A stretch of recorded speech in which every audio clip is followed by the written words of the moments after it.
All right, balancing individual and community, subjective feelings versus objective truths. We talked about this, the objective right and wrong, the objective nature of acts and how Allah has defined them and legislated according to them, and the subjective feelings of people who are facing these desires, right? So as I said before, individuals dealing with same-sex attraction or gender identity issues should be supported in their efforts to realize their purpose as Muslims and live their lives in submission to Allah and His deen. Again, go back to that, article by Brother Yusuf, from a same-sex attracted Muslim between distorting reality and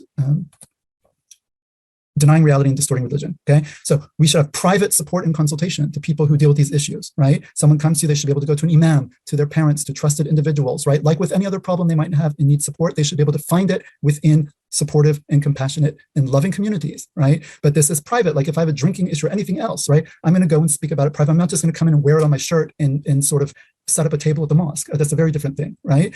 So private support and consultation, people should have people within the community to turn to, right? As opposed to public, quote unquote, accommodation or inclusion. Again, I put these in quotes because these are buzzwords. Accommodation, inclusion, right? They sound very nice, but they mean something very specific, which is not acceptable given our moral framework as Muslims, right? Defiant activist types within the community should not be allowed to disrupt Islamic spaces or impose their will on the community. Again, no exceptionalism here. You want to come to the Eid celebration and set up a wine table, that's not going to be tolerated. You drink on your own time, that's your own business. You don't come and push it on the community. No exceptionalism when it comes to sexual behavior that is prohibited by the religion. Supporting the faithful struggler, we've done this, show empathy and understanding for what is often a very difficult and emotionally taxing issue.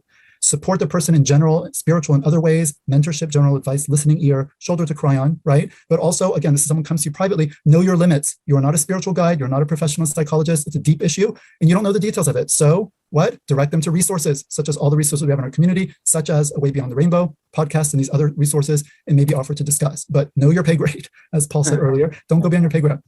And then finally, maintaining the straight path, clarity, compassion, conviction, the 3 C's. We've come up with this in some other groups, right? You are not more merciful than Allah, right? So people say we need to be compassionate. Of course we do. And true compassion is guiding to the truth and what pleases the Creator. This is what is going to be best for people in this world and in the next. This is true compassion.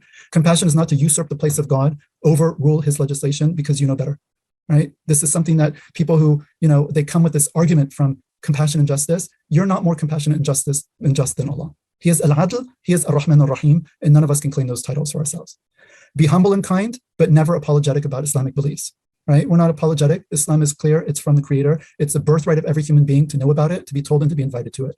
And Allah guides whom He wills. It's not in our hands, right? Islamic teachings, very important take-home message, and this is the last one. Islamic teachings on sexual ethics are not an embarrassment or a problem. Listen, youth in the West, right?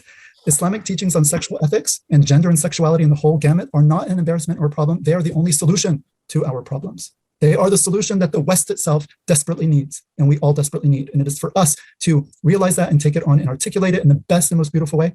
As we read in the Quran, "Ud'u ila sabili rabbika bil hikmati wal maw'idati al hasana wajadilhum billati hiya ahsan." Call to the way of your Lord with hikmah, wisdom, and beautiful exhortation, and dispute with them in the best possible way. Right? This is the command that we have been given.